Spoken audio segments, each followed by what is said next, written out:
Corona second wave సంబంధించి ప్రధానంగా ఎదుర్కొంటున్న సమస్య ఆక్సిజన్. ఈ క్రిటికల్ కేర్ పొజిషన్స్లో ఆక్సిజన్ అందక మోర్టాలిటీ రేటు కూడా బాగా పెరుగుతున్న సందర్భాలను అయితే మనం ఈ సందర్భంలో చూస్తున్నాం. ఈ పరిస్థితుల్లో ఏపీలోని వైఎస్ జగన్మోహన్ రెడ్డి ప్రభుత్వం ప్రధానంగా ఈ ఆక్సిజన్ మీద దృష్టి సారించింది. వివిధ మార్గాల ద్వారా ఈ ఆక్సిజన్ని సేకరించి ప్రాణవాయువును అందిస్తూ ఎంతోమంది ప్రాణాలను కాపాడింది. ఈ నేపథ్యంలో ప్రస్తుతం మనతో మాట్లాడేందుకు AP Covid task force chairman Krishnababu గారు మనతో లైవ్లో ఉన్నారు. కృష్ణబాబు గారు నమస్తే అండి.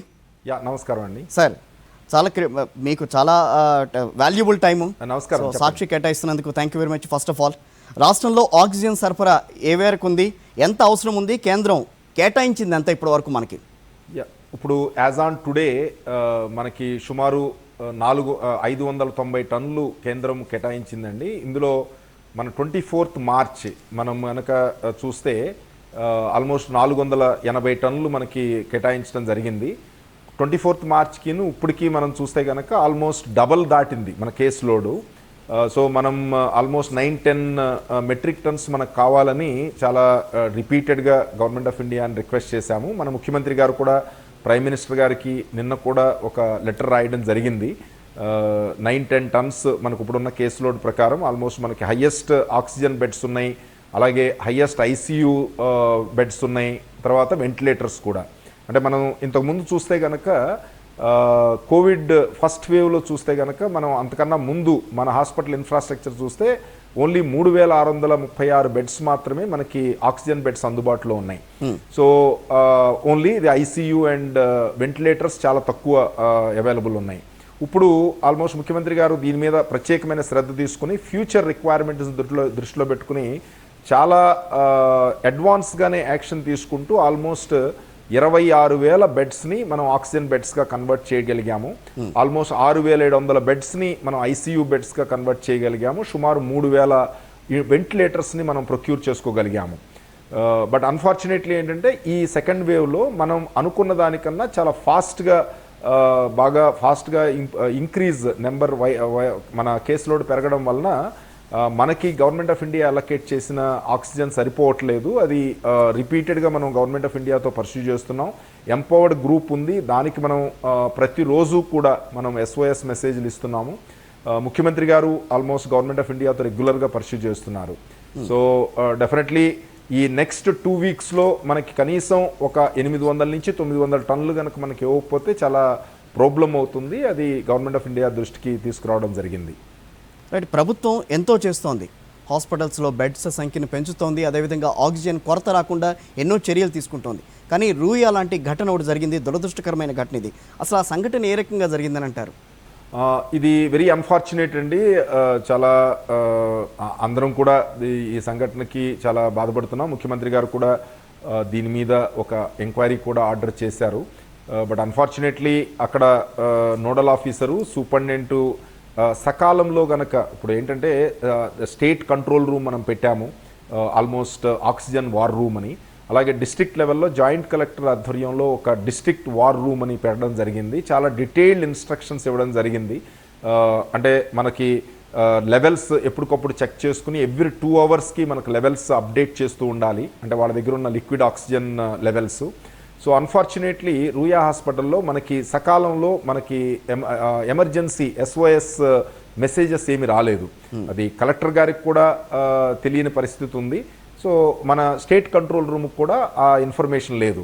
నిజంగా కనుక కొంచెం అడ్వాన్స్గా ఇన్ఫర్మేషన్ కనుక మనకు వస్తే కనుక ఎగ్జిస్టింగ్ ఫ్లీట్లో ఏదో ఒక ట్యాంకర్ని మనం పంపించడానికి అవకాశం ఉండేది. ఎందుకంటే వాళ్ళు అంత అర్జెన్సీ లేదు కాబట్టి రెగ్యులర్ ప్రోగ్రామ్ ప్రకారం అక్కడ 5 o'clockకి మామూలుగా వెళ్ళాలి. బట్ తమిళనాడు గవర్నమెంట్ కొంత కేరళ తమిళనాడుకి ఎలకేషన్లో ఉన్న ప్రాబ్లమ్స్ వలన తమిళనాడు నుంచి మనకు వచ్చే దాని మీద తమిళనాడు వాళ్ళు ఆంక్షలు పెట్టడం జరిగింది. ఇది కూడా ముఖ్యమంత్రి గారు దృష్టిలో పెట్టి ముఖ్యమంత్రి గారు మన తమిళనాడు గవర్నమెంట్తో పర్స్యూ చేసి డిస్టర్బ్ అవ్వకోకుండా చూస్తున్నారు. బట్ ఎవ్రీడే ఏదో ఒక రకంగా మనకి ట్యాంకర్స్ మూవ్మెంట్ డిస్టర్బ్ అవుతుంది జరుగుతోంది. ఆ రోజు ఒక 3 అవర్స్ మనకి ఆక్సిజన్ ట్యాంకర్ అక్కడి నుంచి తమిళనాడు నుంచి రావడం లేట్ అయింది. సో అది అన్ఫార్చునేట్ అనమాట. అక్కడ కూడా కొత్తగా మినిస్టర్స్ వచ్చారు. వాళ్ళు మనకి సెయింట్ గోబెన్ అని లిండే ప్లాంట్ నుంచి మనకు వస్తుంది. సో అక్కడికి వచ్చి వాళ్ళు ఇన్స్పెక్ట్ చేసి అది నిజంగా మనకి అలాట్మెంట్ ఉందా లేదా అని ఈ డిస్కషన్స్ ఇవన్నీ అయ్యేటప్పుడు కొంత లేట్ అయిన మాట వాస్తవం. సో అది నిజంగా కనుక అది అంత ఎమర్జెన్సీ అని కనుక మన నోటీస్కి అంటే స్టేట్ కంట్రోల్ రూమ్ నోటీస్కి కనుక కరెక్ట్ టైంలో వస్తే కనుక మనం ఇమీడియట్గా స్పందించి అది కానీ లేకపోతే ఆల్టర్నేట్ ట్యాంకర్ కానీ మేము ఆర్గనైజ్ చేయడానికి అవకాశం ఉండేది. సో వాళ్ళేమీ మనకి SOS రైల్ చేయలేదు కాబట్టి అన్ఫార్చునేట్లీ మనం సకాలంలో ఒక 10 మినిట్స్ అండ్ 10-15 మినిట్స్ గ్యాప్ వచ్చింది. అందులో కూడా మనకు అక్కడ ఆల్రెడీ ఎమర్జెన్సీ బ్యాకప్ ఉంది. D టైప్ సిలిండర్స్ మనం పెడతాము, ఒక రోలో వాటిని పెట్టి మ్యానిఫోల్డ్కి కనెక్ట్ చేసి ఉంచుతాము. సో అన్ఫార్చునేట్లీ ఏంటంటే అది పెట్టినప్పటికీ కూడా ఆ ఎమర్జెన్సీ బ్యాకప్ యూజ్ చేసినప్పటికీ కూడా first and second floor first ఫ్లోర్కి ఆక్సిజన్ ప్రెషర్ సరిపోలేదనేది చెప్తున్నారు. అంటే ఇవన్నీ కూడా డిస్ట్రిక్ట్ నోడల్ టీమ్ ఎప్పటికప్పుడు చెక్ చేసుకుంటూ ఉండాలి. ఎమర్జెన్సీ బ్యాకప్ మనం జస్ట్ జనరేటర్ లాగానే మనం మెయిన్ కరెంట్ పోతే కనుక ఇమీడియట్గా జనరేటర్ మనం ఎలా అయితే ఆటోమేటిక్ ఆన్ చేసుకునే సిస్టమ్స్ పెడతామో ఇవన్నీ లైఫ్ సేవింగ్ అంటే ప్రజల ప్రాణాలకు సంబంధించింది కాబట్టి 1-2 సార్లు క్రాస్ చెక్ చేసుకుని ఉంటే బాగుండేది. అన్ఫార్చునేట్ ఇన్సిడెంట్ ఇలాంటి సంఘటనలు మరీ జరక్కోకుండా వివిధ రకాలైన చర్యలు మనం చేపట్టడం జరుగుతోంది. అంటే ఎటువంటి చర్యలు తీసుకున్నారంటారు రూయా ఘటన తర్వాత? ఇప్పుడు ముఖ్యమంత్రి గారు 3 సీనియర్ IAS అధికారులని అంటే స్పెషల్ చీఫ్ సెక్రటరీ క్యాడర్లో ఉన్న సీనియర్ అధికారులని మన ఆంధ్రప్రదేశ్లో ఈ 590 టన్నుల్లో మనకు ఆంధ్రప్రదేశ్ నుంచి 270 టన్నులు వస్తుంది. మిగతా 320 టన్నులు కూడా మనకి కర్ణాటక, తమిళనాడు, ఒరిస్సాలో మ్యాక్సిమం వస్తుంది. ఆల్మోస్ట్ 200 టన్నుల వరకు మనకు ఒరిస్సా నుంచి వస్తుంది. ఒరిస్సా మనకు మీ అందరికీ తెలిసిందే 1300 కిలోమీటర్ల పైన 1300 నుంచి 1600 కిలోమీటర్ల పైనుంచి మనం ట్రాన్స్పోర్ట్ చేసి తీసుకురావాలి. ఈ లాజిస్టిక్ చైన్లో మనం ఫాస్టన్ చేయడానికి ఆల్మోస్ట్ వెళ్ళేటప్పుడు ఎంటీ సిలిండర్స్ని మనం త్రూ ఎయిర్ పంపిస్తున్నాము. అంటే ఆల్మోస్ట్ ఎయిర్ ఫోర్స్ సహకారం తీసుకుని ముఖ్యమంత్రి గారు గవర్నమెంట్ ఆఫ్ ఇండియాతో మాట్లాడి అట్లీస్ట్ ఒక సైడు అట్లీస్ట్ మనకి ఫాస్ట్గా అవుతుందనే ఉద్దేశంతో ఇక్కడి నుంచి ప్రతిరోజు 4 ట్యాంకర్లు ఎయిర్లో లిఫ్ట్ చేస్తున్నాము. వచ్చేటప్పుడు మాత్రం ఫిల్డ్ ఆక్సిజన్ మాత్రం కంపల్సరీగా బై రోడ్డే రావాలి. సో దీన్ని పర్యవేక్షించడానికి 3 సీనియర్ అధికారులని IAS అధికారులని పెట్టడం జరిగింది. మన కరికాల వల్వన్ గారిని తమిళనాడు, అలాగే అనంతరాము గారిని మన కర్ణాటక, AK పరీదా గారిని chairman AP pollution control board, ఇదివరకు senior IAS officer, retired IAS officer, ఆయన chairman AP pollution control board ఉన్నారు. ఆయన్ని ఒరిస్సాలో పెట్టడం జరిగింది. వీళ్ళ 3కి ఇచ్చిన టాస్క్ ఏంటంటే అక్కడ ఉన్న జనరేటర్స్ ఏదైతే ఆక్సిజన్ ప్లాంట్స్ మనం సప్లై తీసుకొస్తున్నామో వాళ్ళతో రెగ్యులర్గా టచ్లో ఉండి మన వెహికల్స్కి ఏ రకమైన లోడింగ్ చాలా ఫాస్ట్గా జరిగేటట్టు ఏ రకమైన ప్రాబ్లమ్స్ ఉంటే అక్కడ లోకల్ అధికారులతోనూ లోకల్ గవర్నమెంట్తోనూ మాట్లాడి సార్ట్అవుట్ చేసి అక్కడ ఆ స్టేట్స్లో అంటే మన స్టేట్కి వచ్చేటప్పటికి బోర్డర్ దాకా వచ్చేంత వరకు కూడా అక్కడ పోలీస్ అధికారులతోనూ వాళ్ళతోనూ కూడా కోఆర్డినేట్ చేసి ఆ వెహికల్స్ ఎక్కడ కూడా డిస్టర్బ్ అవ్వకోకుండా మనకు ఫాస్టెస్ట్ రావడానికి ఏర్పాటు చేయడానికి ఈ అధికారులని అక్కడ నియమించడం జరిగింది.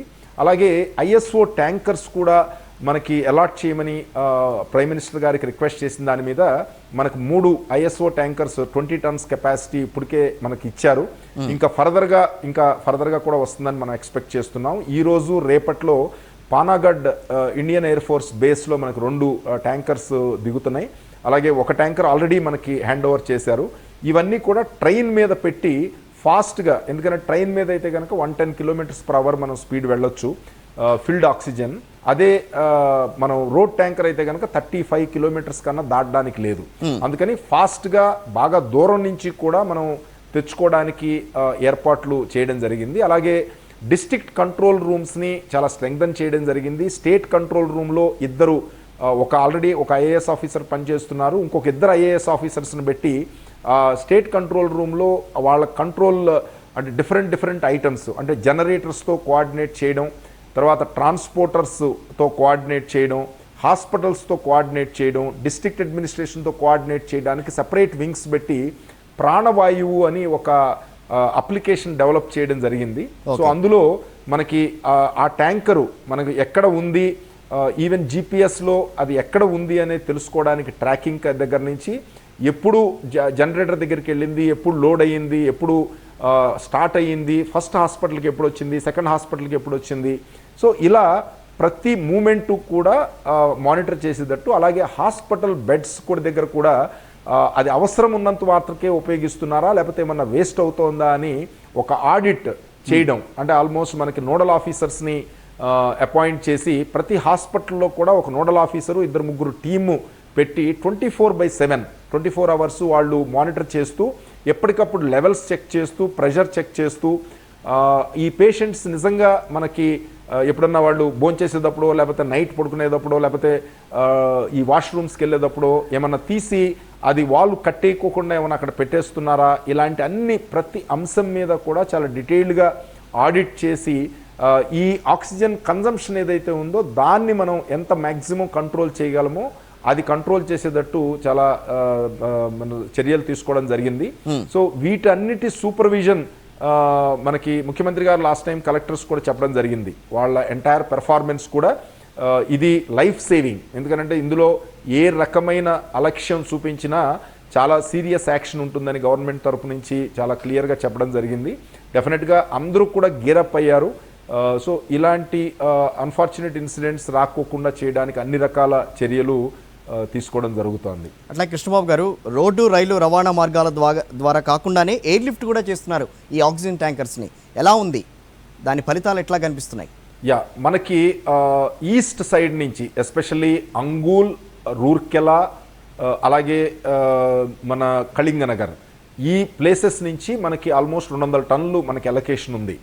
కానీ మనం గనక ఆ 200 టన్నులు నార్మల్ వేలో గనక తెచ్చుకోవాలంటే గనక ఒక ట్యాంకర్ బయలుదేరితే గనక మళ్ళీ బ్యాక్ రావడానికి ఆల్మోస్ట్ 3 days పడుతుంది.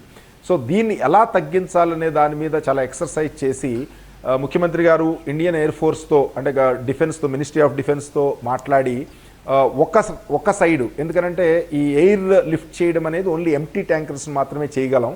ఫిల్డ్ ఇన్ ట్యాంకర్స్ని అది క్రయోజెనిక్ మెటీరియల్ కాబట్టి, ఎక్స్ప్లోజివ్ మెటీరియల్ కాబట్టి ఫిల్డ్ ఇన్ ట్యాంకర్స్ని మనం చేయలేము. అందుకని అట్లీస్ట్ గన్నవరం ఎయిర్పోర్ట్ నుంచి ప్రతిరోజు 4 నుంచి 6 ట్యాంకర్స్ మనం ఎయిర్ లిఫ్ట్ చేస్తున్నాము. సచ్ దట్ ఇక్కడి నుంచి వెళ్ళే టైము మనకు కలిసి వస్తుంది. 1 అవర్లో మన విజయవాడ నుంచి భువనేశ్వర్ వెళ్ళిపోతాయి. అక్కడి నుంచి బై రోడ్ మనం బ్యాక్ తీసుకురావడానికి ఏర్పాటు చేస్తున్నాం. దీంతో పాటు ఇందాక చెప్పినట్టు ఐఎస్ఓ ట్యాంకర్స్ని కాంకార్ వాళ్ళతో రైల్వేలో కాంకార్తో ఒక టైఅప్ చేసుకున్నాము. వాళ్ళు ట్రైన్ మీద ఇప్పుడు మీరు చూపిస్తున్నారు ఐఎస్ఓ ట్యాంకర్స్ అంటారు వాటిని. ఈ ఐఎస్ఓ ట్యాంకర్స్ మనం డైరెక్ట్గా ట్రైన్ మీద పెట్టి మనం తీసుకురావడానికి అవకాశం ఉంది. ట్రైన్ అయితే కనుక 110 km స్పీడ్లో వస్తుంది. సో అందుకని ఫాస్ట్గా మనం తెచ్చుకోవడానికి ఏర్పాటు చేస్తున్నాము. సో ఇవి ఏ రకమైన ఏర్పాటు చేస్తే కనుక మనం ఫాస్ట్గా తెచ్చుకోగలం అనేది అన్ని మార్గాలు చూస్తున్నాం. అలాగే ఇండియన్ నేవీతో మనం మాట్లాడడం జరిగింది. సో జలమార్గంలో కూడా అంటే ఏదన్నా కనుక మనం ఒక డెడికేటెడ్ సప్లయర్స్ని మనం అబ్రాడ్లో, అది సింగపూర్ కానీ, తైవాన్ కానీ, సౌత్ కొరియా కానీ, మలేషియా, ఈ పర్టికులర్ ఏరియాస్లో కొంత ఆక్సిజన్ నిల్వలు ఉన్నాయి అనేది మనకు తెలుసు కాబట్టి వాళ్ళతో కూడా టైఅప్ చేయడానికి ఏర్పాటు చేయడం జరిగింది. ముఖ్యమంత్రి గారు ఇండియన్ నేవీతో సంప్రదించిన తర్వాత నేను కూడా పర్సనల్గా వైజాగ్ వెళ్ళి ఈస్టర్న్ నేవల్ కమాండ్ చీఫ్ని కలిసి వాళ్ళ సపోర్ట్ కూడా, వాళ్ళు కనుక మనం ఈ ఐఎస్ఓ ట్యాంకర్స్ కనుక మనం అందుబాటులో ఉంచితే కనుక వాళ్ళు షటిల్ సర్వీస్, సింగపూర్ నుంచి ఇక్కడికి షటిల్ సర్వీస్ కూడా ఏర్పాటు చేయడానికి ముందుకొచ్చారు. సో మనం 25 క్రయోజెనిక్ కంటైనర్స్ మనం ఆర్డర్ చేశాము. సింగపూర్ నుంచి అవి రావాలి. సో అవి మోస్ట్లీ ఫస్ట్ వీక్లో మన జూన్లో ఫస్ట్ వీక్లో వస్తాయని మనం ఎక్స్పెక్ట్ చేస్తున్నాము. ఒకసారి ఆ 25 ట్యాంకర్స్, ఇది ఫస్ట్ టైం ఒక స్టేట్ గవర్నమెంట్ డైరెక్ట్గా ముందు చూపుతో మనకి ఈ కరోనా వేవ్ ఎంతసేపు ఉంటుంది, ఎన్ని రోజులు ఉంటుంది, ఎన్ని నెలలు ఉంటుంది మనకు తెలియదు కాబట్టి దాన్ని దృష్టిలో పెట్టుకుని ప్రాణాలు పోకుండా కాపాడాలని ముఖ్యమంత్రి గారు ఐఎస్ఓ కంటైనర్స్ ఇప్పుడు వరకు only government of India import చేసి డిఫరెంట్ స్టేట్స్కి ఇస్తోంది. అది కాకుండా మన స్టేట్ గవర్నమెంట్ తరపు నుంచే 25 కంటైనర్స్ మనం డైరెక్ట్గా ఇంపోర్ట్ చేసుకుంటున్నాం. సో ఇది ఫస్ట్ టైం వచ్చేటప్పుడు ఆల్మోస్ట్ ఒక్కొక్క కంటైనర్లో 20 టన్నులు, అంటే 25 కంటైనర్స్లో 500 టన్నులు ఆక్సిజన్ ఫిలప్ చేసుకుని నేవల్ షిప్స్ ఉపయోగించి మనం తీసుకొస్తానికి ఏర్పాటు చేయడం జరిగింది. ఇదే కాకుండా ఆక్సిజన్ కాన్సన్ట్రేటర్స్ 15,000 ఆక్సిజన్ కాన్సన్ట్రేటర్స్ మనం ఆర్డర్ ఆల్రెడీ ఇచ్చాము. ఈ మంత్ ఎండింగ్ నుంచి మనకి అందుబాటులోకి వస్తాయి. దీంతో పాటు 15,000 సిలిండర్లు, డి టైప్ సిలిండర్స్ ఇండివిజువల్ యూజ్కి, హాస్పిటల్ యూజ్కి కూడా ఉపయోగపడేటట్టు మనం ఆల్రెడీ ఆర్డర్స్ ఇచ్చాము. అవి కూడా ఆల్మోస్ట్ ఇవే ఆర్డర్ ఇచ్చినా 2 వారాల నుంచి 3 వారాలు ఇంపోర్ట్ చేయాల్సిన అవసరం ఉంది కాబట్టి వచ్చే ఏర్పాటు చేస్తున్నాము. ఆల్మోస్ట్ ముఖ్యమంత్రి గారు మీ అందరికీ తెలిసిందే 300 29 కోట్ల రూపాయలతో ఈ ఆక్సిజన్ ప్లాంట్స్ పెట్టడానికి క్రయోజెనిక్ ట్యాంకర్స్ కానివ్వండి, కాన్సన్ట్రేటర్స్, డి టైప్ సిలిండర్స్ ఇవన్నీ కొనడానికి ఎక్స్ప్రెస్ పర్మిషన్స్ ఇస్తూ టెండర్ ప్రొసీజర్స్ కూడా కొంత రిలాక్స్ చేసి ఒక సీనియర్ ఐఏఎస్ అధికారులతో 10 మందితో ఒక కమిటీ పెట్టి ఆన్ ది స్పాట్ డిసిషన్స్ తీసుకోవడానికి, ఎందుకంటే టెండర్స్ అని కాలయాపన చేయకోకుండా ఆన్ ది స్పాట్ అక్కడున్న రేట్లు, మన ఇండియాలో ఉన్న రేట్లు, అలాగే మిగతా స్టేట్స్ ఏదైతే కొనుక్కుంటున్నాయో ఆ రేట్స్ కంపేర్ చేసి ఇమీడియట్గా ఆన్ ది స్పాట్ డెసిషన్ తీసుకోవడానికి కూడా ప్రొక్యూర్మెంట్ కమిటీ పెట్టి చేయడం జరిగింది. డెఫినెట్లీ ఇవన్నీ కూడా మనకి ఈ వేవ్ను కానివ్వండి, తర్వాత సబ్సిక్వెంట్గా కూడా మనకు బాగా ఉపయోగపడతాయని మా విశ్వాసం. అట్లాగే కృష్ణబాబు గారు, ఆక్సిజన్ సరఫరా విషయంలో ఈస్టర్న్ నేవల్ కమాండ్ సహకారం కూడా తీసుకుంటున్నారు. వాళ్ళ నుంచి ఎటువంటి సహాయం లభిస్తోంది ఇక్కడ?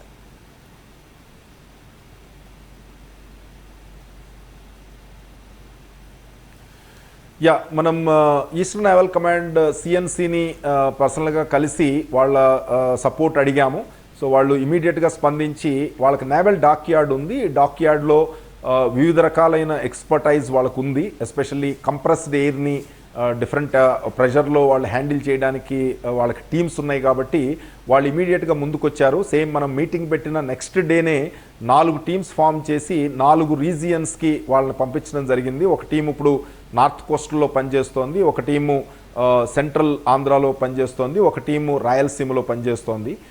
అలా ఒక్కొక్క టీంకి 3 జిల్లాలు మనం అటాచ్ చేశాము. వాళ్ళు ప్రతి హాస్పిటల్కి, మేజర్ హాస్పిటల్స్కి 500 బెడ్స్ అండ్ అబోవ్ ఉన్న హాస్పిటల్స్కి వెళ్ళి అక్కడ ఉన్న సిస్టమ్ని స్టడీ చేసి ఏం ఇంప్రూవ్ చేయగలము, అందులో ఏమైనా అంటే సేవ్ చేయడానికి కానీ, లేకపోతే ప్రెషర్ ఇంప్రూవ్ చేయడానికి కానీ, లేకపోతే ఎడిషనల్ ఫెసిలిటీస్ పెట్టడానికి కానీ ఏం చేయగలమనే దాని మీద స్టడీ చేసి ఇమీడియట్గా ఏ రోజుకి ఆ రోజు మనకు సజెషన్స్ ఇవ్వడమే కాకుండా డిఫంక్ట్ ప్లాంట్స్ ఉన్నాయి. కొన్ని ఆక్సిజన్ ప్లాంట్స్ గ్యాస్ ఫార్మ్లో ప్రొడ్యూస్ చేసే ప్లాంట్స్ చాలా సంవత్సరాల నుంచి దానికి అంత డిమాండ్ లేకపోవడం వలన చాలా మూలబడి ఉన్నాయి.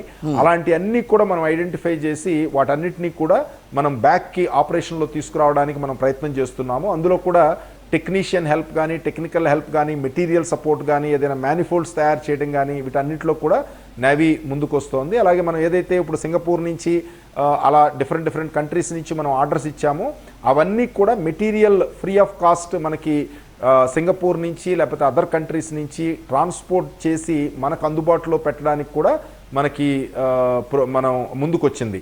సో డెఫినెట్లీ మన ఈ ఇండియన్ నేవీ మనకి ఏదైతే వైజాగ్లో బేస్ ఉందో వాళ్ళ సహకారం పూర్తి స్థాయిలో మనం ఉపయోగించుకుంటున్నాం. అంటే కృష్ణబాబు గారు, ఇక్కడ కేంద్రం కేటాయించేదే కాకుండా ఇతర రాష్ట్రాల నుంచి కానీ, ఇతర మార్గాల ద్వారా కానీ ఏపీ ప్రభుత్వం ఈ ఆక్సిజన్ లభ్యతకి కొంత కేటాయిస్తూ వస్తుంది. సో దీన్ని ఏ రకంగా మనం విశ్వసించవచ్చనంటారు? ఏ రకంగా మనం చూడాలనంటారు ఈ వ్యవహారాలను అసలు ఇక్కడే?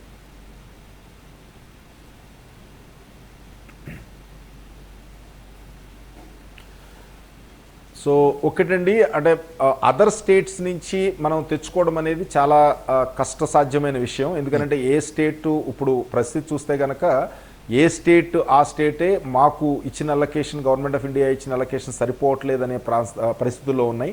మన చుట్టుపక్కల ఉన్న కేరళ కానీ, తమిళనాడు కానీ, కర్ణాటక కానీ, పైన ఉన్న మహారాష్ట్ర కానీ, తెలంగాణ కానీ ఎవరు కూడా వాళ్ళ దగ్గర ఉన్న నిల్వల నుంచి మనకిచ్చే పరిస్థితి లేదు. అందుకనే ముఖ్యమంత్రి గారు డెసిషన్ ఏం తీసుకున్నారంటే, సరే ఈ గవర్నమెంట్ ఆఫ్ ఇండియాలో ఎంతైతే మీరు డ్రా చేయగలరో అంత డ్రా చేయండి, వాళ్ళు ఇచ్చిన దాని ప్రకారం. ఎక్స్ట్రా మీకు కావాల్సింది ఎక్కడ వరల్డ్లో ఎక్కడున్నా సరే ఆపరేషనల్గా ఫీజిబుల్గా ఉన్నంత వరకు మీరు ఎంత ఖర్చైనా మీరు తీసుకొచ్చి మనకి ఉపయోగించడానికి ఏర్పాటు చేయండి అని చెప్పారు. అందుకనే ఈ 25 క్రయోజెనిక్ కంటైనర్స్ తీసుకోవడంతో పాటు ఇంటర్నేషనల్ టెండర్ కూడా, గ్లోబల్ టెండర్ కూడా మనం ఇచ్చాము. ఏంటంటే ఎవరైనా ఏ ఏజెన్సీ అయినా సరే కంటిన్యూస్ బేసిస్ మీద మనకి 100 or 200 టన్స్ ఎవ్రీడే మనకు సప్లై చేయడానికి ముందుకు వస్తే కనుక మనం ఎంత డబ్బులు పెట్టైనా కొనడానికి సిద్ధంగా ఉన్నాం. సో ఆ ఇంటర్నేషనల్ టెండర్ మనం ఇచ్చాము, రెస్పాన్స్ గురించి చూస్తున్నాము. ఈలోపు మిగతా సప్లయర్స్ ఎక్కడైతే ఇంటర్నేషనల్గా ఉన్నారో వాళ్ళందరితో ఒక టచ్లో ఉన్నాము. మనకి క్రయోజెనిక్ కంటైనర్స్ ఏంటంటే మనం చాలా అడ్వాన్స్గా ప్లానింగ్ చేసుకోవాలి. మనం ఆర్డర్ ఇచ్చిన తర్వాత 2-3 మంత్స్కి కానీ ఇవన్నీ అవ్వవు. కానీ ముఖ్యమంత్రి గారు చొరవ తీసుకుని అదర్ కంట్రీస్కి వెళ్ళే 25 క్రయోజెనిక్ కంటైనర్స్ని రిక్వెస్ట్ చేసి సింగపూర్లో మనకి స్టేట్కి ఇచ్చేటట్టు ఆర్గనైజ్ చేశారు. అట్లీస్ట్ అవి జూన్ ఫస్ట్ వీక్లో మనకు వస్తాయి. అవి గనక వస్తే గనక కొన్ని కంటైనర్స్ మనం షిప్ మీద, నేవల్ షిప్ మీద పెట్టి మనకు నియర్ బై కంట్రీస్ నుంచి మనం తెచ్చుకోవడానికి, మన సప్లైని ఆగ్మెంట్ చేయడానికి ఉపయోగించుకోవచ్చు. రైట్. అంటే ఈ ప్రాణవాయు విషయంలో ఎవరికి ఇబ్బంది లేకుండా, ఎటువంటి ఇబ్బంది కలగకుండా ప్రభుత్వం ఎంతో ఖర్చు చేసి ఈ వ్యవహారాన్ని ముందుకు తీసుకెళ్తోంది. ఏ రకంగా ఈ ఖర్చును భరిస్తోందని అంటారు? ఎంతవరకు ఖర్చు అవుతోందని అంటారు ఈ విషయంలో?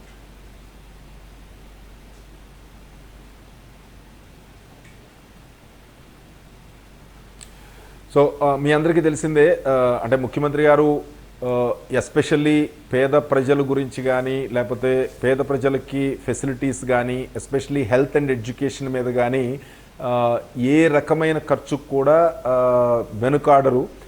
సో ఈ ఆల్మోస్ట్ కోవిడ్ ఫస్ట్ ఫేజ్లో మనం 2,000 కోట్లు ఖర్చు పెట్టాం మన స్టేట్ గవర్నమెంట్ తరఫు నుంచి. ఈ ఫేజ్ 2లో కూడా ఆల్రెడీ 1,000 కోట్ల రూపాయల పైన మనం ఆర్డర్స్ డిఫరెంట్ ఇన్ఫ్రాస్ట్రక్చర్ బిల్డప్ చేసుకోవడానికి ఇవ్వడం జరిగింది.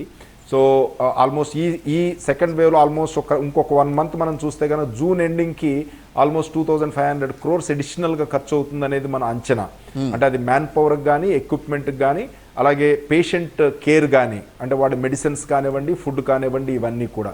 సో మనందరికీ తెలిసిందే, ఫస్ట్ టైం ఏ స్టేట్ గవర్నమెంట్లోనూ లేని విధంగా ప్రతి పేషెంట్కి 350 రూపాయల నుంచి 500 రూపాయలు పర్ డే ఖర్చు పెట్టి మనం క్వాలిటీ భోజనం, ప్రోటీన్ బాగుండేటట్టు, చికెన్ కంపల్సరీగా ప్రతిరోజు చికెను, అలాగే ఈవినింగ్ ఎగ్స్ 2 eggs ఇచ్చేటట్టు మనం ఆర్గనైజ్ చేస్తున్నాము.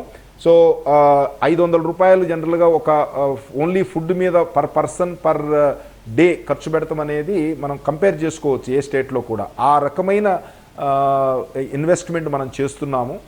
సో ముఖ్యమంత్రి గారు మాకు ఒక్కడే చెప్పారు, ఐ డోంట్ వాంట్, అంటే మేము ఏ లైవ్స్ ఏవి మనకి పోకూడదు, ప్రజలు ఇబ్బంది పడకూడదు, ఎంత ఖర్చు అయినా ఎక్కడైనా సరే ఎంటైర్ వరల్డ్లో ఏ రకమైన అవైలబుల్ ఉన్నా ఖర్చుకు వెనకాడుకోకుండా మీరు ఆర్గనైజ్ చేయండి అని. సో అదే రకంగా ఆల్మోస్ట్ ప్రొక్యూర్మెంట్ కమిటీలో ఆల్మోస్ట్ 10 మంది సీనియర్ అధికారులు, ఐఏఎస్ అధికారులు ఉన్నాం. సో అన్ని రకాల ఏర్పాట్లు చేస్తూ ఎప్పటికప్పుడు మనకు రిక్వైర్డ్ మెటీరియల్ తెప్పిస్తూ మనం ఆల్మోస్ట్ బెడ్స్ మీరు అందరికీ తెలిసిందే, లాస్ట్ టైం కోవిడ్ పీక్ టైంలో మనం 20,000 బెడ్స్ కూడా మనం ఉపయోగించలేదు హాస్పిటల్స్లో. ఇప్పుడు మనం చూస్తే ఆల్మోస్ట్ 50,000 బెడ్స్ మనం ఉపయోగిస్తున్నాం.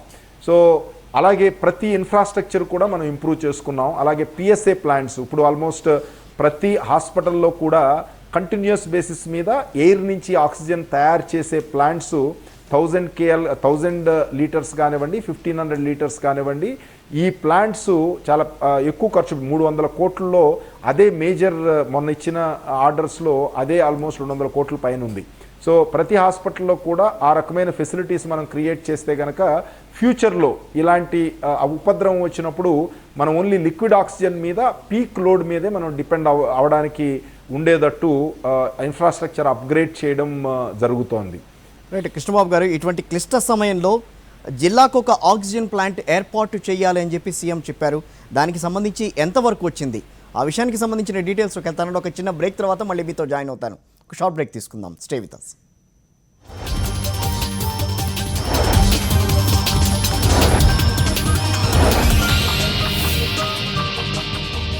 నేనైతే సక్సెస్ ని టేస్ట్ చేశా. తళుకులియనే దారుల మధ్య నా దారి నేను వెతుక్కున్నప్పుడు ఇంకా ఎవరి విజయంలోనో చూసా నా గెలుపు. Royal green package drinking water, taste the success.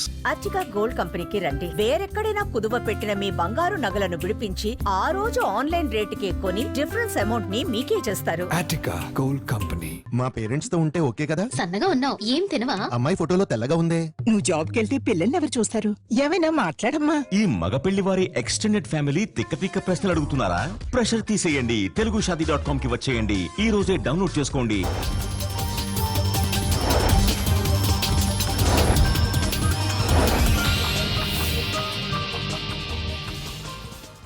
AP Covid task force chairman Krishnababu గారు ప్రస్తుతం నాతో లైవ్లో ఉన్నారు. కృష్ణబాబు గారు, చాలా నూతన మార్గాల ద్వారా ఆక్సిజన్ సేకరిస్తోంది ప్రభుత్వం, ఎక్కడా కొరత లేకుండా చూసుకుంటూ వస్తోంది.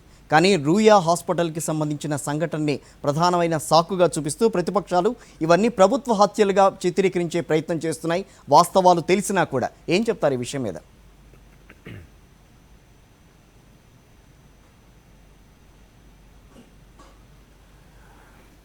ఇప్పుడు మనందరికీ తెలిసిందేనండి, ఇది మన ఎవ్వరం కూడా ఊహించని స్థాయిలో వచ్చిన ఇన్ఫెక్షను, పాండమిక్ సిచ్యువేషను. ఇందులో ఏంటంటే మనందరికీ తెలుసు, ఆల్మోస్ట్ అధికారులు కానివ్వండి, ప్రజాప్రతినిధులు కానివ్వండి, ఆల్మోస్ట్ లాస్ట్ మార్చి నుంచి ఇప్పటి వరకు చూస్తే కనుక ఆల్మోస్ట్ 14-15 నెలల నుంచి అష్ట కష్టాలు పడి చాలా ఎఫర్ట్తో ప్రజలకు సేవ చేస్తున్నారు. సో అందరూ మనం చూస్తూనే ఉన్నాం. ఎందుకంటే ఈవెన్ జీవితాలకు కూడా లెక్క పెట్టుకోకుండా ఒక కోవిడ్ హాస్పిటల్లో కూర్చుని అక్కడ మానిటర్ చేయడము అంటే కనుక మన అందరికీ తెలిసిందే. మనకు కూడా కోవిడ్ ఏదో టైంలో వస్తుందనే మెంటల్గా ప్రిపేర్ అయ్యే మనం ముందుకు వెళ్ళి ఇవన్నీ చేస్తున్నాం. సో ఇలాంటి సమయంలో అధికారులు కానివ్వండి, లేకపోతే ఇంకా ఏ రకమైనా సరే మోరల్ దెబ్బతినేటట్టు మాట్లాడడం అంత మంచిది కాదు. సో అందరూ కూడా చాలా చాలా కష్టపడి పనిచేస్తున్నారు. డెఫినెట్లీ మెకానికల్ ఫెయిల్యూర్, మనం ఆల్మోస్ట్ 78 ట్యాంకర్లు మనం ఆక్సిజన్ ట్యాంకర్స్ మనం మొబిలైజ్ చేసి సర్క్యూట్లో పెట్టాము. సో ఈ ట్యాంకర్లో ఏదో ఒక ట్యాంకర్కి మెకానికల్ ప్రాబ్లం రావచ్చు, ఎక్కడో యాజిటేషన్ అవ్వచ్చు, అలాగే తమిళనాడులో అయినట్టు పొలిటికల్గా సమ్ డిస్టర్బెన్స్ రావచ్చు, మిగతా గవర్నమెంట్స్ కొన్ని ప్రాబ్లమ్స్ క్రియేట్ చేయొచ్చు. ఎందుకంటే ప్రతి వాళ్ళు కూడా టెన్షన్లో ఉన్నారు. వాళ్ళ ప్రజల్ని మేము ఎలా సేవ్ చేసుకుంటామనే దాని మీదే వాళ్ళ మెయిన్ ఫోకస్ ఉంది. అందుకని వాళ్ళకి మన ఏదో ఇబ్బంది పెట్టాలని ఉందని నేను చెప్పట్లేదు, కానీ ఆ ఉన్న సిచ్యువేషన్ బట్టి మా స్టేట్లో ఈ ప్రొడక్షన్ ప్లాంట్ ఉంది, మా స్టేట్కి ఇవ్వకోకుండా ఇంకో స్టేట్కి వెళ్ళిపోతోంది అనే రకమైన బాధతో రకరకాల యాక్టివిటీస్ చేస్తున్నారు. సో ఇవన్నీ అధిగమిస్తూ ఆల్మోస్ట్ 24/7 నిద్రాహారాలు లేకోకుండా పనిచేస్తున్నప్పుడు ఇలాంటి సంఘటనలను, అంటే నేను సంఘటన అలా జరుగుతుంది అది మనం ఉపేక్షించాలని నేను చెప్పట్లేదు, కానీ 1 or 2 సంఘటనలు ఇలా చిన్న జరిగిన దాన్ని మరీ భూతత్వంలో చూపించి మిగతా ఆఫీసర్స్ అందరి మోరల్ దెబ్బతీయడం కూడా మంచిది కాదు అని నా అభిప్రాయం. డెఫినెట్లీ ఇందులో ఎవరైతే నిర్లక్ష్యం చూపించారో వాళ్ళ మీద సీరియస్ యాక్షన్ తీసుకోవడం జరుగుతుంది. అండ్ ఇది రిపీట్ అవ్వకోకుండా చూడడానికి కూడా మనం ఇందాక చెప్పాను, చాలా డీటెయిల్డ్గా యాక్షన్ ప్లాన్ తీసుకున్నాం. చాలా సీనియర్ ఐఏఎస్ అధికారులని మనం డిఫరెంట్ ప్లేసుల్లో పొజిషన్ చేశాము. అలాగే పోలీస్ అధికారులని మనం ఆక్సిజన్ గ్రీన్ కారిడార్, అంటే ఈ ట్యాంకర్స్ ఎక్కడా కూడా ఇబ్బంది లేకోకుండా ఫాస్ట్గా తీసుకురావడానికి ఏర్పాటు చేశాం. ఆడిట్ చేపిస్తున్నాం, ఇండియన్ నేవీ హెల్ప్ తీసుకున్నాం. సో ఇన్ని రకాలుగా మనం చేస్తున్నాం. ఇప్పుడు హ్యాండ్ టు మౌత్, ఎవరున్నా సరే హ్యాండ్ టు మౌత్. ఇవాళ ఒక ట్యాంకర్ 6 గంటలు కనుక లేట్ అయితే కనుక ఎక్కడోసారి ఎమర్జెన్సీ వస్తోంది.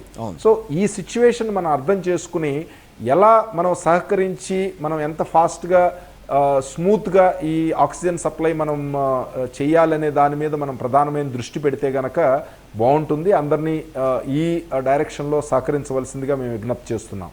రైట్ కృష్ణబాబు గారు, ఫ్యూచర్ని దృష్టిలో పెట్టుకుని ముఖ్యమంత్రి వైఎస్ జగన్మోహన్ రెడ్డి గారు ప్రధానంగా జిల్లాకు ఒక ఆక్సిజన్ ప్లాంట్ ఏర్పాటు చేయాలి అన్న ప్రతిపాదన తీసుకొచ్చారు. అది ఎంతవరకు వచ్చింది?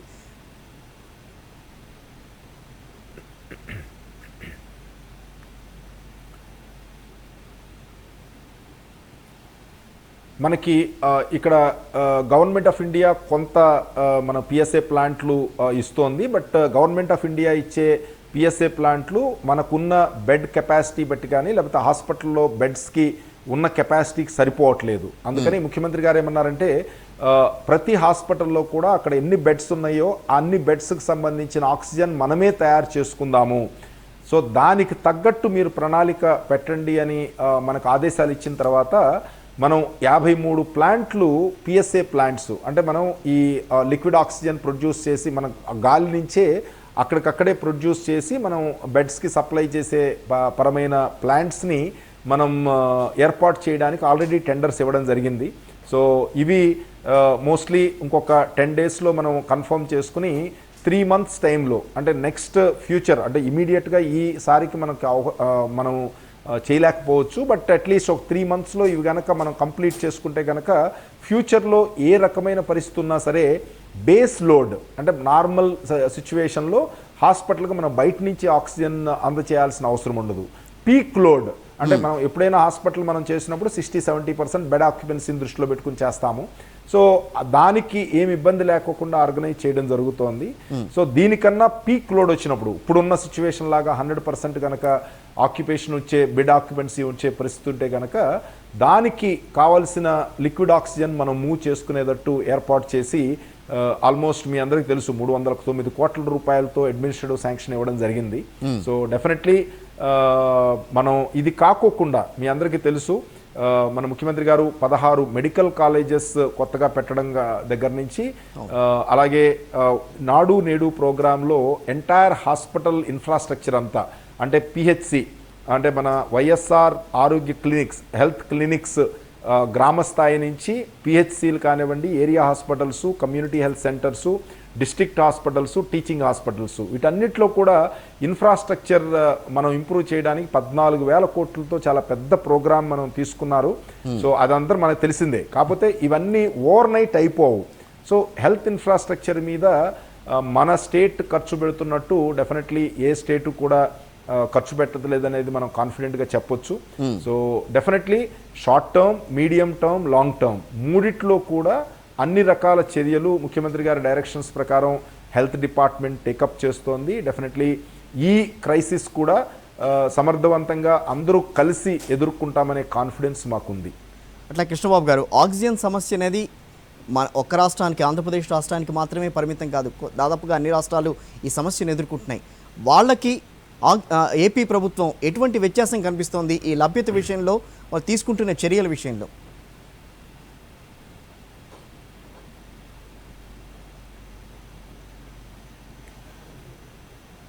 అంటే మనం ఆల్మోస్ట్ గవర్నమెంట్ ఆఫ్ ఇండియాకి ఫ్రమ్ ద డే 1 మనం ఎప్పటికప్పుడు ప్రతిరోజు మనం రిమైండ్ చేస్తూ, ప్రతిరోజు మనం మీటింగ్స్ రిక్వెస్ట్ చేసి మనకి వస్తున్న ప్రాబ్లమ్స్ కానీ మనకున్న ఆక్సిజన్ లభ్యత పెంచుకోవడానికి కంటిన్యూస్గా మనం ఏర్పాటు చేస్తున్నాం.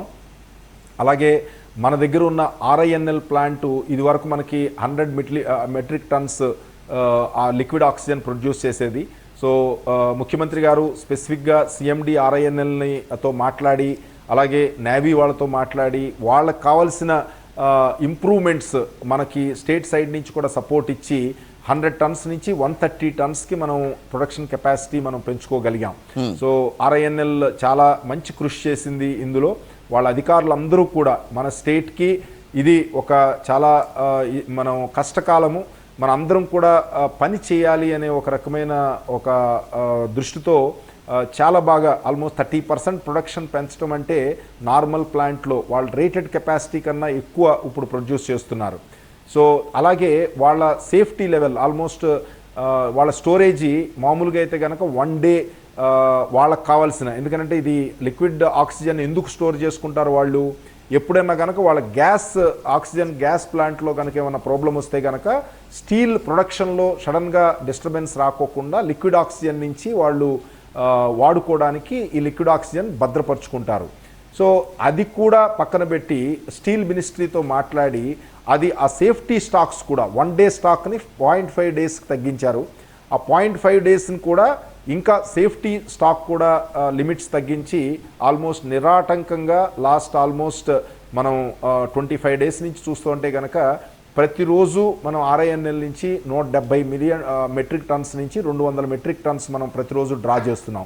వాళ్ళ ప్రొడక్షన్ కెపాసిటీ 100 నుంచి 130 చేసినప్పటికీ కూడా ఆల్మోస్ట్ మనం ఒక 50 to 70 టన్స్ మనం ఎడిషనల్గా మనం స్టోరేజ్ నుంచి డ్రా చేస్తున్నాం.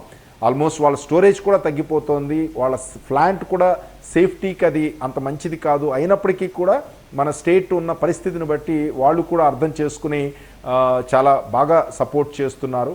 సో అలాగే ఇతర మార్గాల ద్వారా కూడా మనం ఈ ఆక్సిజన్ని మరింత ఎక్కువగా తెచ్చుకోవడానికి ప్రయత్నం చేస్తున్నాం. అలాగే 25 క్రయోజెనిక్ ట్యాంకర్స్ని జస్ట్ సీఎం గారికి ఇలా బ్రీఫ్ చేయగానే ఎట్టి పరిస్థితుల్లో త్వరగా కొనేసేయండి, ఇంకా కావాలంటే ఎక్స్ట్రా కూడా తెప్పించండి అని. ఆల్మోస్ట్ ఇంటర్నేషనల్ మార్కెట్లో మనందరికీ తెలిసిందే ఇప్పటికిప్పుడు అవైలబిలిటీ ఉన్న పరిస్థితి ఉండదు. దాన్ని మనం సప్లయర్స్తో మాట్లాడి ఇతర కంట్రీస్కి వెళుతున్న వాటిని మనం డైవర్ట్ చేయించి మనం తీసుకొస్తున్నాం. అలాగే మనం బై ఎయిర్ ఫోర్స్ మన C-17 ఎయిర్ క్రాఫ్ట్స్ను ఉపయోగించి బై ఎయిర్ పంపిస్తున్నాము. కాంకార్తో టైఅప్ చేసి ఈ ISO ట్యాంకర్స్ని మనం త్రూ ట్రైన్ మనం రన్ చేయడానికి ఏర్పాటు చేశాము. అలాగే చాలా దూరం ప్లాంట్స్ నుంచి కూడా మనం ఎలకేషన్, చాలా స్టేట్స్ మాకు దగ్గర ఉన్న ప్లాంట్స్ మాత్రమే మేము తీసుకుంటామనే టైప్లో వాళ్ళు కొంత రిలక్టెన్స్ చూపించినప్పటికీ కూడా మనం ఖర్చుకు వెనకాడకోకుండా అలాగే నెంబర్ ఆఫ్ ట్యాంకర్స్ని పెంచుకుని అన్ని రకాల ఏర్పాటు చేసి చాలా దూరం నుంచి కూడా ఆల్మోస్ట్ 1700-1800 కిలోమీటర్ల దూరం నుంచి మనం ఆక్సిజన్ తీసుకొస్తున్నాం. సో ఈ రకమైన అన్ని చర్యలు మనం తీసుకుంటం జరుగుతోంది. జనరల్గా మనం చూస్తే కనుక చాలా స్టేట్స్లో ఈ రకమైన ఆక్సిజన్ మీద చాలా కొరత ఉంది, చాలా ప్రాబ్లమ్స్ అవుతున్నాయి, చాలా ఇబ్బందులు పడుతున్నారు. బట్ మనం ఉన్న దాంట్లో మనకి గవర్నమెంట్ ఆఫ్ ఇండియా అలాట్ చేసినంత వరకు 100% మనం లిఫ్ట్ చేసుకోగలుగుతున్నాం. కాకపోతే గవర్నమెంట్ ఆఫ్ ఇండియా ఇంకా మనకి ఎక్స్ట్రా అలొకేషన్ గురించి కంటిన్యూస్గా మనం పర్స్యూ చేస్తున్నాము. గవర్నమెంట్ ఆఫ్ ఇండియా కొంత అడిషనల్గా అలొకేట్ చేస్తే కానీ మన చేతిలో ఉన్నది లిమిటెడ్గా ఉంది. అందుకనే ముఖ్యమంత్రి గారు ఈవెన్ ఇంపోర్ట్ చేయడానికి కూడా పర్మిషన్ ఇచ్చారు. సో కాకపోతే ఇమీడియట్గా మనకి ట్యాంకర్స్ లభ్యత అంటే ISO కంటైనర్స్ అంటాము షిప్లో లోడ్ చేయడానికి, అలాంటి వాటి లభ్యత కొంత ఇబ్బంది ఉంది కాబట్టి మనం కొంత డిలే అవుతోంది. కాకపోతే ఇవన్నీ కూడా ఒకటి టైఅప్ చేసుకుని ఖర్చుకు వెనకాడుకోకుండా మనం అన్ని రకాల చర్యలు మనం తీసుకుంటున్నాం. కృష్ణబాబు గారు, కోవిడ్ ఫస్ట్ వేవ్లో సమర్థవంతంగా కీలక బాధ్యతలు నిర్వర్తించారు. సెకండ్ వేవ్కు రాగానే బాధ్యతలు మరింత పెరిగినాయి, మళ్ళీ అదే రకమైన బాధ్యతల్లో మీరున్నారు. ఏ రకంగా కనిపిస్తోంది ఈ వ్యత్యాసం?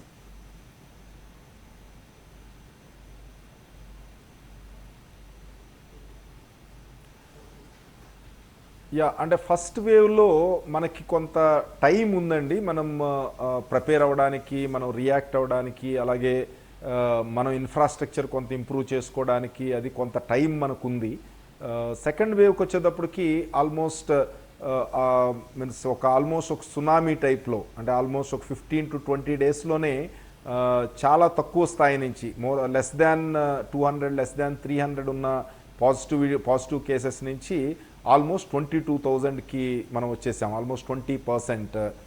So 20% positivity rate. సో ఇది ఎంటైర్ సిస్టమ్ మీద చాలా tremendous pressure infrastructure point of వ్యూలో పెట్టడం మనం చూసాం.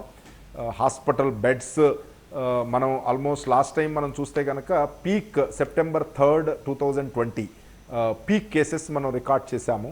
సో September 3rd మనం చూస్తే కనుక టోటల్ అన్ని హాస్పిటల్స్లో కలిపి 20,000 మంది కన్నా ఎక్కువ పేషెంట్స్ లేరు. సో ఇప్పుడు మనం చూస్తే ఆల్మోస్ట్ 50,000 మంది పేషెంట్స్, ఆల్మోస్ట్ అన్ని హాస్పిటల్స్, ప్రైవేట్ హాస్పిటల్స్ కూడా 100% మనం 50% కంపల్సరీగా వైఎస్ఆర్ ఆరోగ్యశ్రీ కార్యక్రమం కింద కంపల్సరీ చేసి, అలాగే ఆరోగ్యశ్రీలో ఇచ్చే రేట్లు కూడా ఎప్పటికప్పుడు మార్కెట్ రేట్లను దృష్టిలో పెట్టుకుని కొంత ఇంక్రీజ్ చేసుకుంటూ, హాస్పిటల్ మేనేజ్మెంట్స్కి ఇబ్బంది లేకోకుండా, అలాగే పేద ప్రజలకు ఇబ్బంది లేకోకుండా ఇవన్నీ చేసుకుంటూ, అలాగే రెమ్డెసివిర్ మనం తెలుసు ఎంత రకమైన ప్రాబ్లం అయింది, అలాగే మెడిసిన్స్ కానివ్వండి, అదర్ ఎక్విప్మెంట్ కానివ్వండి, ఎప్పటికప్పుడు చాలా ఫాస్ట్గా మూవ్ అవుతూ చేస్తున్నాము. బట్ ఓన్లీ థింగ్ ఏంటంటే మనకి ప్రిపరేషన్ టైం అనేది సెకండ్ వేవ్లో లేదు. అలాగే సెకండ్ వేవ్లో ఆక్సిజన్ మనం చూస్తే కనుక ఫస్ట్ వేవ్లో ఆక్సిజన్ గురించి ఎవరూ మాట్లాడలేదు. ఎందుకంటే ఫస్ట్ వేవ్లో ఆక్సిజన్ రిక్వైర్మెంట్ చాలా తక్కువ ఉంది. రెగ్యులర్గా ఏదైతే ప్రొడక్షన్ ఉందో అది మోర్ దాన్ సఫిషియంట్. సో అసలు ఆక్సిజన్ ట్యాంకర్ గురించి ఎవరు అడిగిన పరిస్థితి లేదు. కానీ సెకండ్ వేవ్ వచ్చేటప్పటికి మేబీ లంగ్స్ మీద కొంత ఎక్కువ ఎఫెక్ట్ ఈ వైరస్ మ్యూటేషన్ అయ్యి రకరకాల వేరియంట్స్ వచ్చిన తర్వాత లంగ్స్ మీద ఎఫెక్ట్ బాగా ఎక్కువ అనిపిస్తోంది. చాలామంది అంటే కొంత సైకలాజికల్గా కూడా ప్రజలు చాలా ఈ మధ్య ఎక్కువ భయపడుతున్నారు. ఫస్ట్ వేవ్లో బయటికి మాకు ఈ సిమ్టమ్స్ ఉన్నాయని చెప్పడానికే భయపడేవారు. కానీ ఈసారి ఏంటంటే అందరూ చాలా ముందుకు వస్తున్నారు. ఎందుకని ఇది స్టిగ్మా పోయింది. ఫస్ట్ టైం ఏంటంటే ఏదో నాకు పాజిటివ్ అనగానే మా ఇంట్లో బయట మన గోడ మీద ఏదో రాస్తారు, నోటీస్ పెడతారు, లేకపోతే మా ఏరియా అంతా బ్లాక్ చేస్తారు. సో వాళ్ళందరికీ మా ఏరియా వాళ్ళందరికీ మా ఇంట్లో కోవిడ్ పాజిటివ్ వచ్చిందనేది తెలుస్తుంది. అందుకని మాకేదో సిగ్గుచేటుగా ఉంటుంది. ఆ రకమైన పరిస్థితి నుంచి ఇప్పుడు చిన్న జ్వరం వస్తే మాకు కోవిడ్ టెస్ట్ చేయించండి అని ఆల్మోస్ట్ 104 ముఖ్యమంత్రి గారు దాన్ని పాపులరైజ్ చేయమని ఒక ఫుల్ పేజ్ అడ్వర్టైజ్మెంట్ ఇచ్చి దాని మీద పబ్లిసిటీ ఇచ్చిన తర్వాత రోజు ఆల్మోస్ట్ 25,000 కాల్స్ మనకి ఓన్లీ 104 నుంచి వస్తున్నాయి. టెస్ట్ చేయించమని కానీ, లేకపోతే సపోర్ట్ మెడికల్ సపోర్ట్ గురించి కానీ, బెడ్స్ ఇప్పించమని కానీ, ఈ రకమైన రిక్వైర్మెంట్. సో న్యాచురల్గా ఈసారి ఆల్మోస్ట్ 50,000 బెడ్స్ అయినా సరే ఇంకా మనం 100% ప్రజలకి కావలసిన వాళ్ళకి ఇమ్మీడియట్గా మనం బెడ్ ఇప్పించలేని పరిస్థితి మనం చూస్తున్నాం. Okay. సో అయినప్పటికీ కూడా మనం డిఫరెంట్ హోమ్ ఐసోలేషన్ కానివ్వండి, అలాగే కోవిడ్ కేర్ సెంటర్స్ కానివ్వండి స్ట్రెంగ్థన్ చేసుకోవడం, అలాగే కోవిడ్ హాస్పిటల్స్లో మనం నోడల్ ఆఫీసర్స్ని పెట్టి ఎప్పటికప్పుడు అడ్మిషన్స్ కానీ డిశ్చార్జెస్ కానీ ప్రాపర్గా Okay, sir. మానిటర్ చేస్తూ కొత్త వాళ్ళకి వచ్చేటట్టు ఏర్పాటు చేయడమే కాకుండా ప్రతి హాస్పిటల్ ప్రిమిసెస్లో కూడా గవర్నమెంట్ హాస్పిటల్ ప్రిమిసెస్లో 100 బెడ్స్ మినిమం పట్టేటట్టు జర్మన్ హ్యాంగర్స్తో కూడా ఎడిషనల్ అకామిడేషన్ కూడా ప్రొవైడ్ చేయమని ముఖ్యమంత్రి గారు ఆదేశాలు ఇచ్చారు. Right. సో న్యాచురల్గా ఆ వేవ్ ఈ వేవ్ చాలా డిఫరెంట్గా ఉంది. Okay, sir. అండ్ డెఫినెట్లీ ప్రజలు ఇంకా అవేర్నెస్ రావాలి. కోవిడ్ అప్రోప్రియేట్ బిహేవియర్ అంటే డిస్టెన్స్ మెయింటైన్ చేయడం, మాస్క్లు ఇవన్నీ కూడా చాలా ఎక్కువ ఉపయోగించాల్సిన అవసరం ఉంది. రైట్, థ్యాంక్ యూ కృష్ణబాబు గారు. ప్రాణవాయువును అందించేందుకు ఏపీ ప్రభుత్వం ఎంత కృతనిశ్చయంతో పనిచేస్తుందో చాలా చక్కగా వివరించారు. థ్యాంక్ యూ వెరీ మచ్ అండి.